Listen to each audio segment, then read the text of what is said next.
much. Did it work? Yeah, I'm gonna check it. Alright, can you bring Representer up? Okay, we're still live on Facebook and we're live on YouTube. Alright, hide. Okay, we're still live. Looks good on your side? I got live. Good? Okay. Are you full screen? Yeah.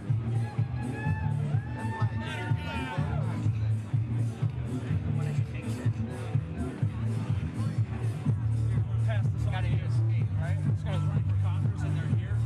They just wanted to get a shout out. I told them to shout out and I pass it to you. Give it It looks like it's working on my side. Somebody. I'm like, This is another one. This guy says that they're filing a criminal Okay, charge against awesome. He wants to get it. It's about a 20 seconds away. I was just Alright, thanks, man. yeah, you're the man.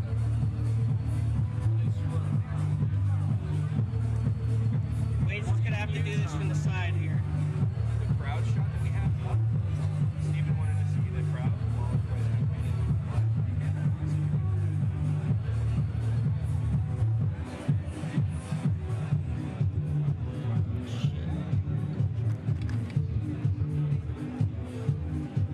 You get that? What? Who's talking? I was talking. I didn't. Give me 1 second. No, I'm not talking. Okay, Garrett. I think we're good. Maintaining this side.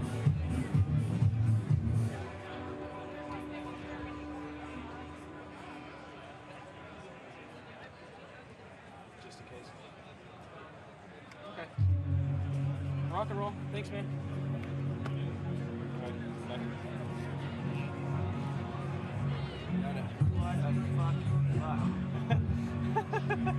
Jesus Christ. Jesus. Thank you for saving. saved us and Chad. Yep, saved us again.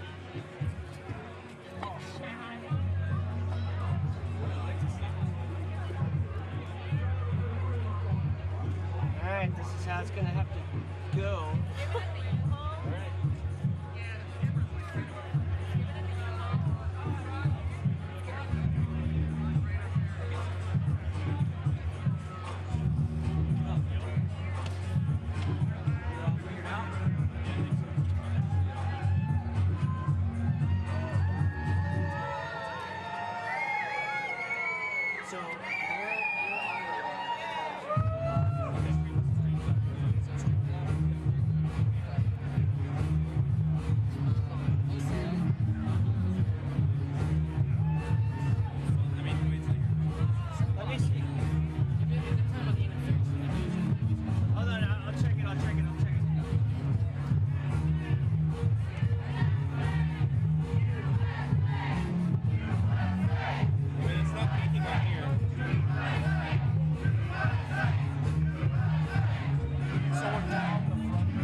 want to double check my shot?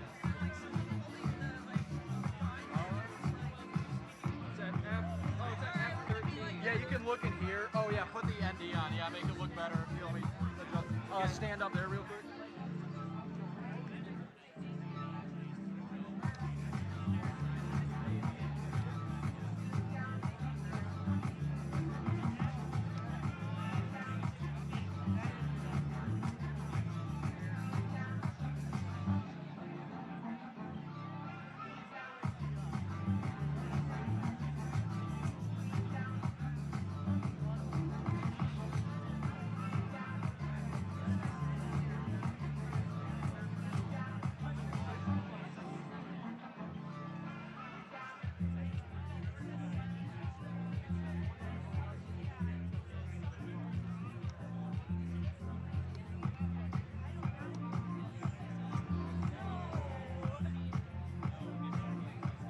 Okay. Thank you. Yeah, it's still, I got it down a little bit lower to like F9. It's pretty bright though.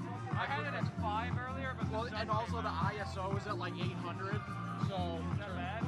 Well, for daylight, yeah, you don't want it up that high. You want it as low for daylight. Turn it down? Mm-hmm. Okay. Yep. So you can just adjust it from there. It should be.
Actually, I could probably bump your, what's your shutter speed at?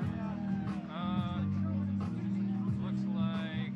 Yeah, here, let me bump that up and we can... Oh, yeah, it's 1/75. Yeah, I just changed it. So you should be able to 190, we'll do 190 because that's... And then you can open up the iris more if you think it looks... Can you look through it real quick? I opened it up a little bit. Yeah, that looks good, yeah. Good.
may take a few days. I'm gonna be all right. Good. Good.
Check, check. 1, 2. Check, 1, 2. Check, check. 1, 2.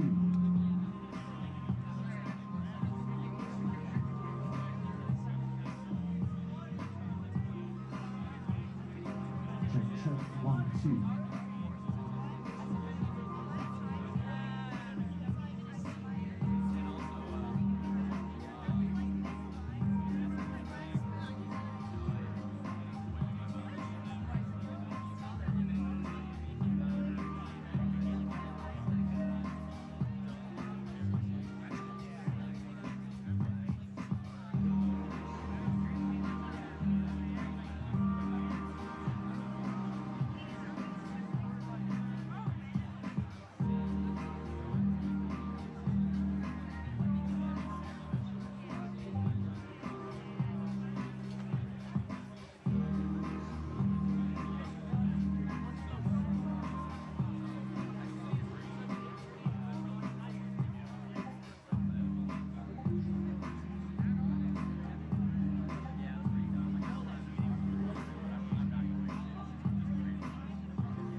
Check, 2, 2, 2, check. Test, test, 1, 2. Test, test, 1, 2. Check, check, 1, 2. Test, test. Check, 2. Test, test. Check. Sound good? All right.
exclusive phone numbers, exclusive phone number.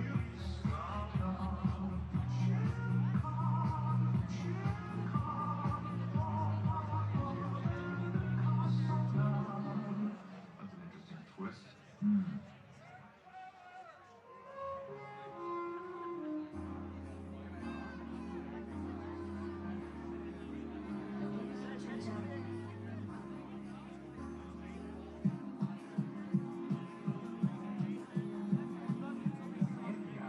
Money in the cash register.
We're leading and we're making a difference.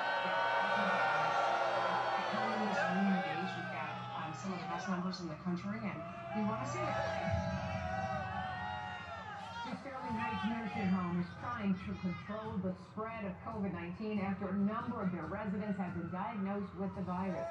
It happened only after the facility accepted 24 COVID-positive patients from area hospitals.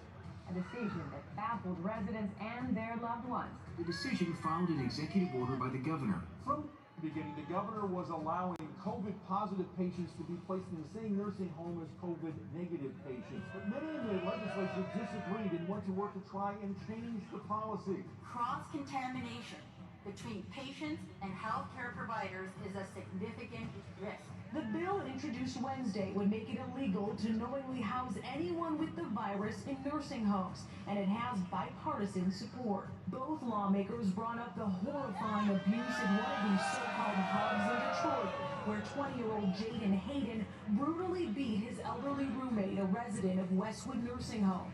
Hayden was living there temporarily after being diagnosed with the coronavirus. But the governor now has vetoed it. Governor Whitmer is still standing by her policy of placing COVID-positive patients in nursing homes with people who are COVID-negative.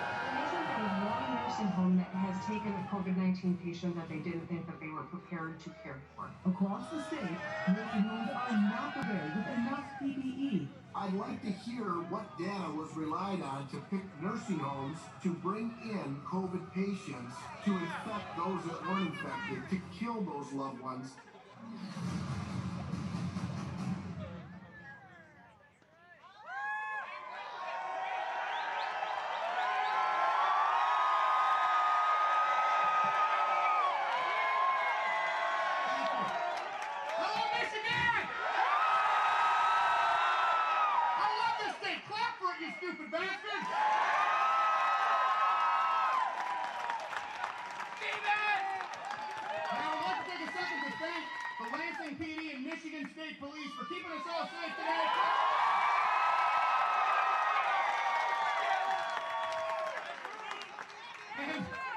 And one thing I want to reiterate, I know I've talked about this online, please, everyone here, whether you're here in agreement or protest, we ask that you leave this place cleaner than you found it, be safe, respectful. We don't need any more rioters.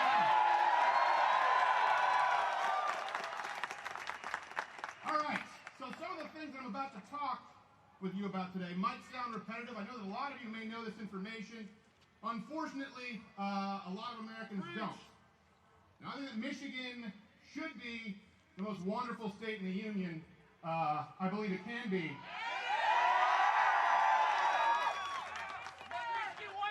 And unfortunately, it's been brought to its knees through systemic policy that we've also been misled about. Can I take a second, by the way? I wasn't planning on this morning, but the president, obviously, you've just heard, diagnosed with COVID. We could take like 5 seconds just to say a prayer for the guy. That's okay? Lord, we pray for President Trump, his family, for a swift recovery, that he'd be one of those people with lighter symptoms. He'd come through this. And you know what? We also pray for Governor Whitmer, even though we may not agree with everything that she says, does. Pray for everyone involved, safe, swift recovery, and for the recovery of our nation. Speaking of people who trespass against us,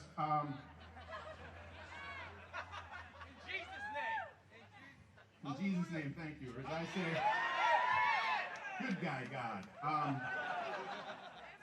Now, I was born in Michigan.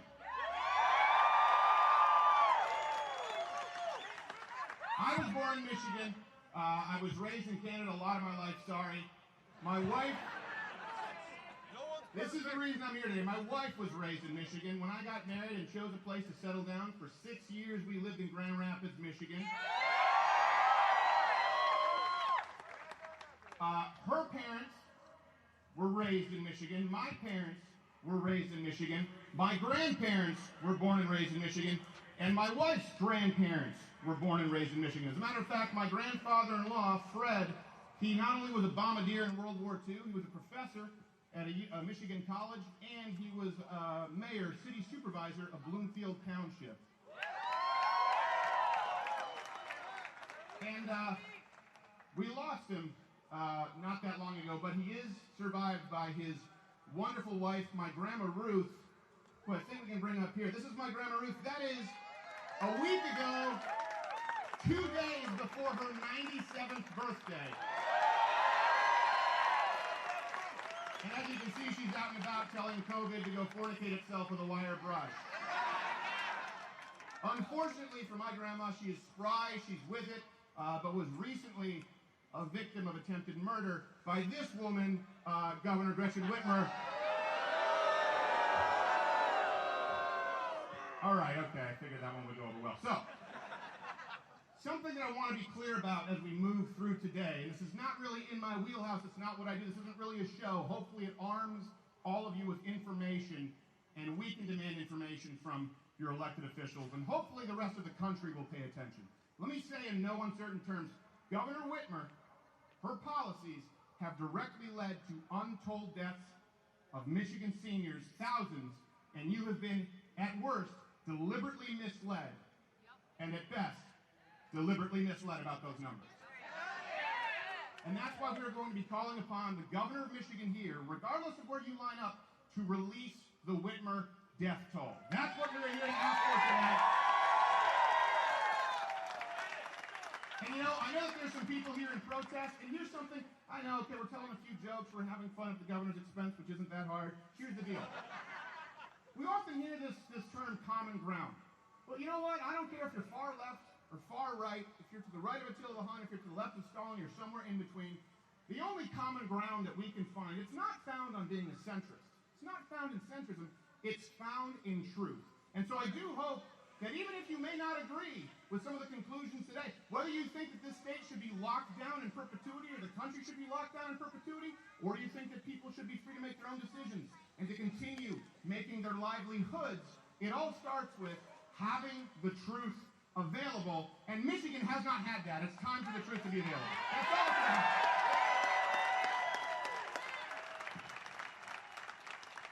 I'm sorry, I have these slides with me because I don't use prompter. It's not really my thing. I wish I could pull a Joe Biden and just have it in front of me, going by rote. Something else too I think is really important for people who are paying attention. There's been a narrative set out there that if you think that the perpetual lockdowns, which have led to deaths, which have led to increased mental illness, which have led to countless businesses being shut down, that you don't care about protecting our citizens. No, listen. I will give the benefit to those I disagree with that they haven't given to us. I do believe that everybody wants to protect our most vulnerable. And I think it's time that people understand that those on the right, that those in agreement with their president, have been trying for months, systemically, to protect our most vulnerable. Let me ask you this. If we're talking about protecting our most vulnerable, namely our seniors and our sick, how does a perpetual lockdown help that? We are going about in the exact wrong way. We lock everyone down. Is it safer? Any safer? 3 months from now, for 90-year-old Grandma Ruth, 97-year-old Grandma Ruth to go back out there? You don't quarantine the healthy and shut down businesses. You protect the sick. And you protect those who cannot protect themselves. And that's the exact opposite of what we've done in Michigan. What I am going to present is irrefutable. You may not agree with the conclusions. We have filed many petitions for freedom of information under the Freedom of Information Act. Good for this governor. There is no accountability during the pandemic, and it has just been punted by 5 days and then 10 days. So there are some numbers that we don't have access to, but that's where you guys will come in at the end of this. We'll come back to that. So let me bring your attention first to the policy here in Michigan from Governor Whitmer. This is something important because everyone here, remember, we were trying to flatten the curve. I understand that, and I agree with that. And by the way, if you guys can wear a mask today, I encourage you to do so. Practice social distancing as you feel safe. Great. We're not here to make a political statement on that. We are here to look at the data, the facts, the science that have either been hidden or flat out denied by Governor Whitmer. Now, let me substantiate that. Governor Whitmer, when the outbreak hit, she refused to transport COVID patients out of nursing homes to protect seniors. As a matter of fact, as far as I know, and it's tough to get this information, Michigan is the only state, hey, look, a drone. Hopefully it's not a leftover from the Obama era, is it? Everyone duck and cover. Saving Private Ryan. Michigan is the only state that I know of. People talk about this in New York, and I know that Michiganders, when you hear people nationally talking about New York and their nursing home policy, you go, oh, gosh, you think you have it bad. Michigan not only sent sick COVID patients into nursing homes, and you would think they were readmitting people who were living in these senior living homes, Michigan sent young, sick patients into senior living homes like a buzzsaw. Knowing what we know about the virus, knowing what we know about who is most vulnerable, you tell me how that's a scientific approach to send a 20-year-old with COVID. Now, this happened when nursing homes told Governor Whitmer that they were not ready, but she refused to listen to the advice of the known medical professionals. And when I say medical professionals, I don't mean scientists just sitting on a board. I mean people actually treating and seeing patients and the consequences of this governor's action. So, Melissa Samuel is the president and the CEO of the Healthcare Association of Michigan, and she made it clear that they were not equipped to deal with this, which brings me to the next point here. Many of you know this, the veto from Governor Whitmer. Show of hands, who knows about the veto? Yeah, okay, I don't know what you're saying yet. A lot of shouts. Hey, look, FedEx shirt right there. We appreciate it. Maybe you guys could take care of the votes.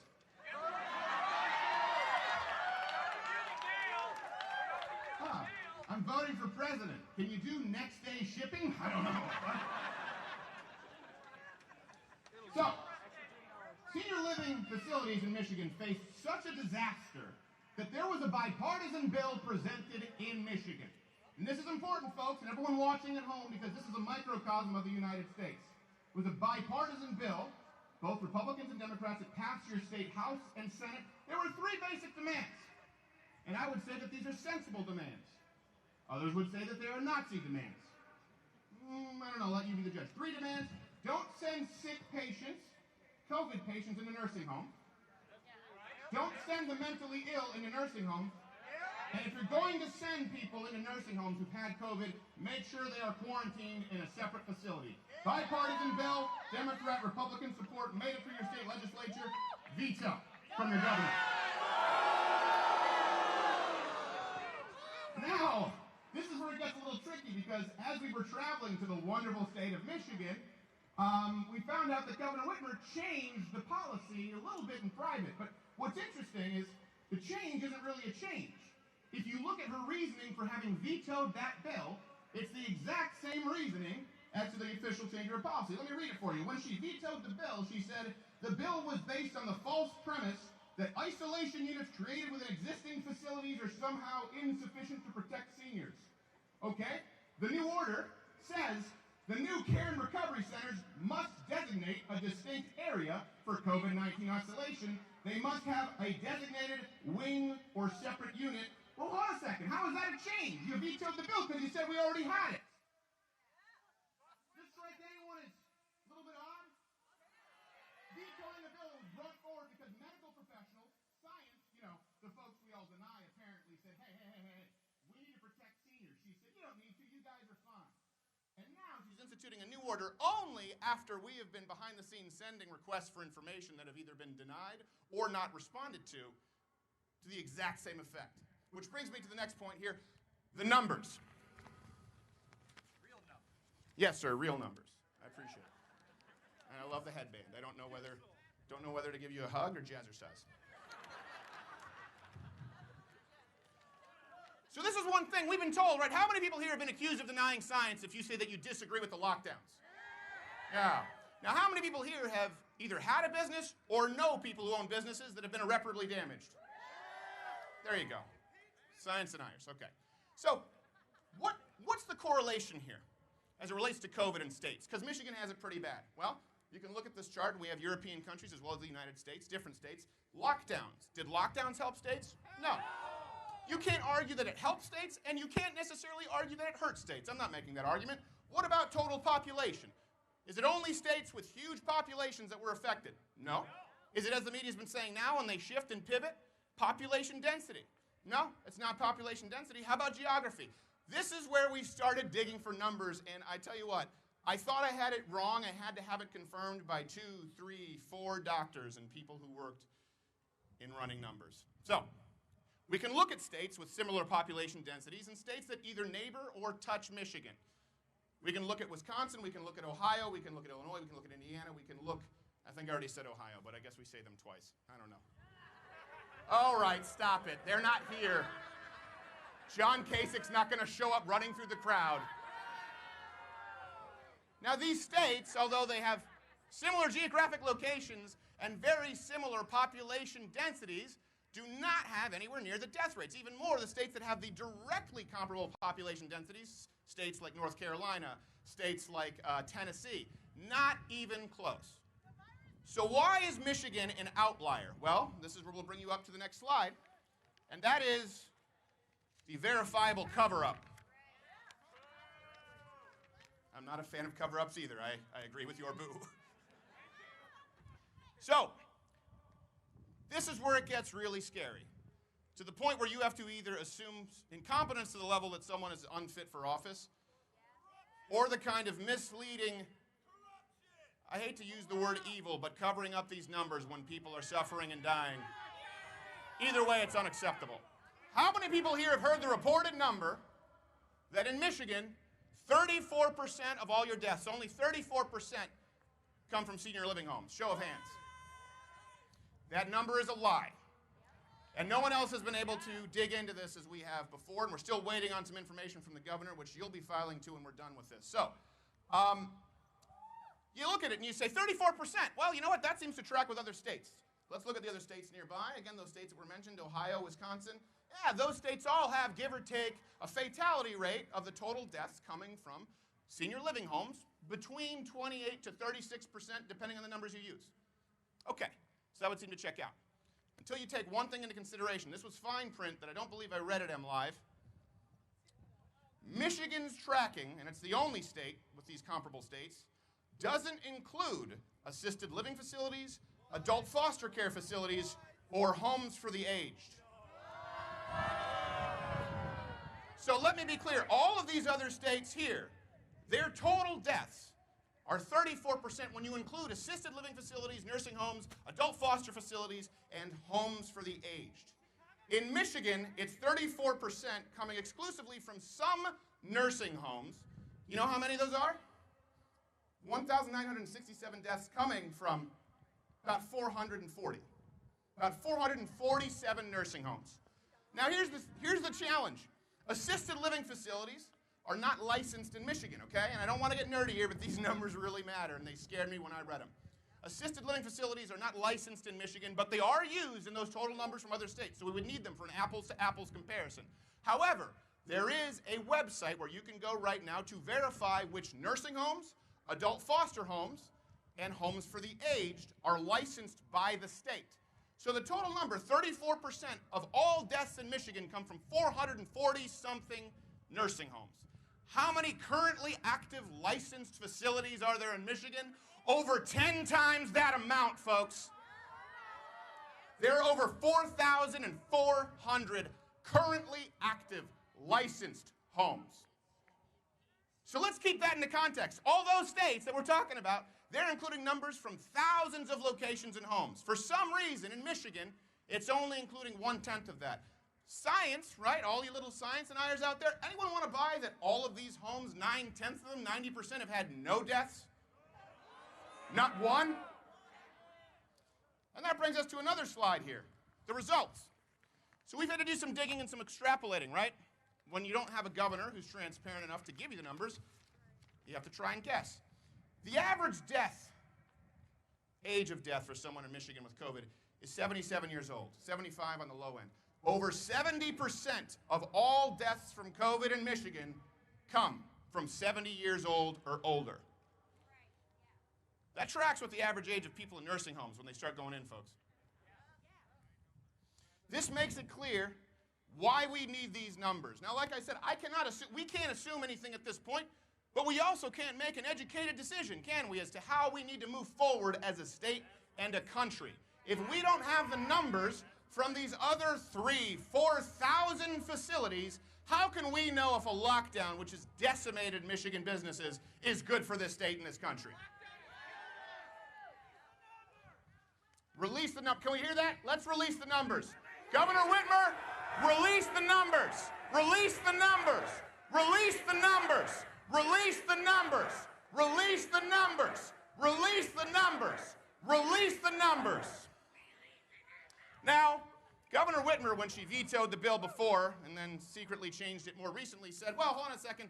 We don't need any of these rules that would prevent sending young COVID-infected patients into nursing homes because these nursing homes can handle it, all of these assisted living facility homes, these senior homes. I don't want to say just nursing homes. She said they can handle it. Well, they said we can't. Well, science doesn't matter in an instance. She said, no, they have the oversight to handle it. Well, how can you make that claim when, if you have children here, I would ask that they maybe don't watch this next portion because it is disturbing. How can you claim that we have systems in place to protect the most vulnerable when you don't have the kind of oversight necessary to stop this from happening?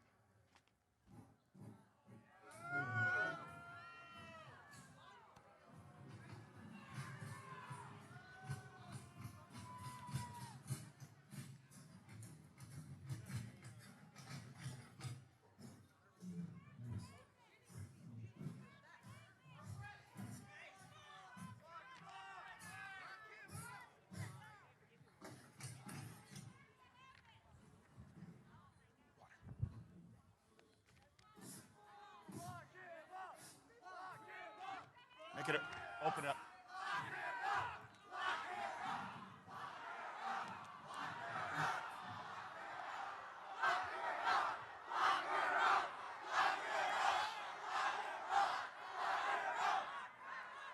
We're not there yet, folks. I'm not here to call for anyone to be locked up. I'm here to call for the truth as a starting point. Can we all agree on the truth to start off? Any left folks, right folks? Don't we deserve access to the numbers and the truth? Now, that man, Norman Bledsoe, was beaten ultimately into a depression where he starved himself to death by a man named Jaden Hayden. That was the man beating him. Anyone here know? Well, they were in the same room together? COVID. People across the country, people who are watching right now on the live stream, many folks don't know that. They think, oh, something went wrong. No. That man was placed, a known dangerous offender, with a senior citizen because they have COVID. And we're supposed to believe that these homes were equipped and wanted to bring in more sick patients. Well, who could have possibly seen that coming, says the governor. Who could have seen it coming? Well, let me tell you, not only the medical professionals, not only those seeing patients, but the boy's dad, who actually said this: he never should have been housed, quarantined with the victim that he eventually assaulted. That should have never happened. Someone dropped the ball. I do think someone dropped the ball, and that someone is Governor Whitmer. It's time to hold her accountable, folks.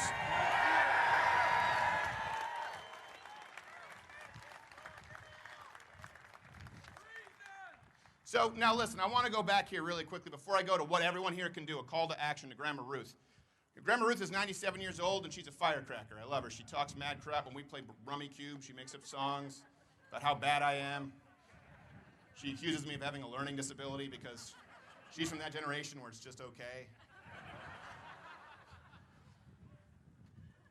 But I was with Grandma Ruth, 97 years old, with the house that her husband built with his bare hands. That's a different generation, folks.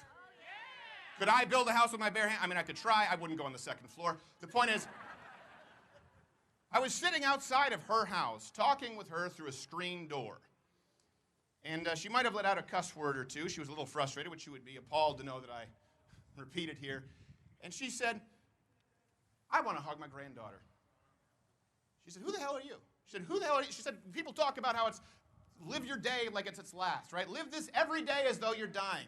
Live it as though you don't have another day, right? And by the way, that's usually horrible advice because you should plan for tomorrow, especially if you're young. You should make sure that you're taking care of those folks that you love. But when you are at that age, 97, think about this, 4, 5, 6 months. 4, 5, 6 months where she can't spend time with the people she loves most. And she said, hey, I'm 97. I'm willing to make that trade-off if it means that I get to hold my grandchildren and kiss my granddaughters. And who the hell are you to tell me that I can't? Now, I know that is not popular. It'll fall on deaf ears to those who support euthanasia. But whether you agree with that opinion or not, all of this starts with something very simple, and we don't have it, and that is demanding the truth, knowing the numbers, because we know what we have is a lie. So what can we do? Right now, folks, we've made it very easy. If you go to louderwithcrowder.com, that's our website, one click, you can submit your very own request of information under the Freedom of Information Act, because she can't deny us all, okay? That's a start. And just because if I have to see one more yard sign in this wonderful state that thanks the governor for keeping them safe, we have distributed today thousands of signs that you can put up in your own yard to let everyone know where you line up. And if you weren't able to get one today, again, on the website, we have made those files available as PDFs so you can print your own, give them out to friends, pass it on, pay it forward. Let's make sure that folks know what we're talking about. Now, one other thing that you can do, everyone please, show me your phone. Everyone here have a phone? One guy's gonna bring out a flip. Just a drug dealer with a track phone, okay. Everyone here has a phone. And what I want you to do is tweet at Governor Whitmer. Tweet at Governor Whitmer and use the hashtag Whitmer Death Toll. Every single one of you, if you can right now, on Facebook, on Twitter, on YouTube, forward it to everyone you can so that we get an answer from this governor. We do not come with a sword. We come with the power of the pen and the power of all our voices. This is how change should come about in America. This is how conservatives bring change in America. And not a single Walgreens has to be burned to the ground. And I've got to say, we do have to get going here. I love this state so much. I wish that I could be here 100% of the time. It hasn't been the most business friendly, and your governor gives me the willies. So I spend a portion of my time here, but I look at a state that at one point was the epicenter, not only of the United States, but the world. And I look at a state that surprised the hell out of me in the last election when I saw it get called red.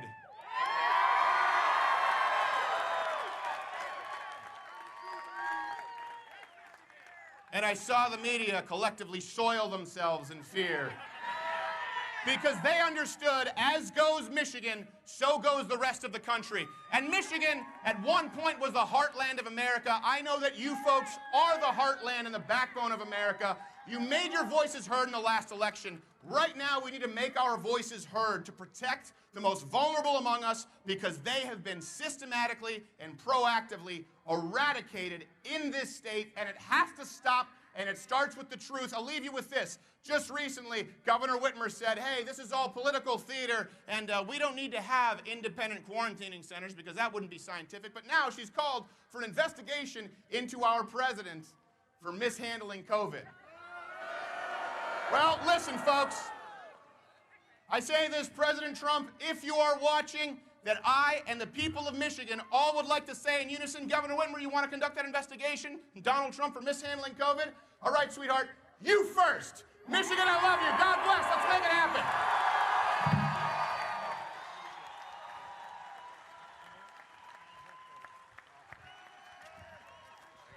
Thank you, guys. I got it. There's some security stuff going on. Thank you, guys. God bless. Bye. Love all of you. Thank you, man. God bless. Love that you have a stogie. Yeah.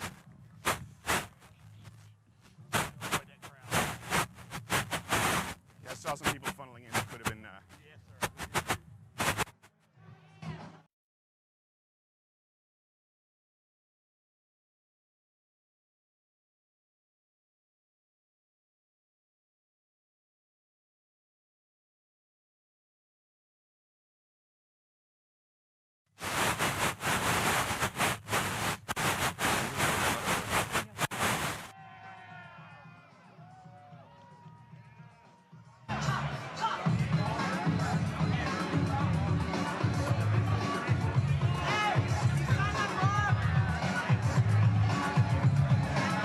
Hey guys, thanks for coming out tonight. If you need a sign, we have the U-Haul truck over here on the south side of the lawn. So if you still need a sign, come over and just listen to you all. Thanks.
bro. Appreciate it. Yeah.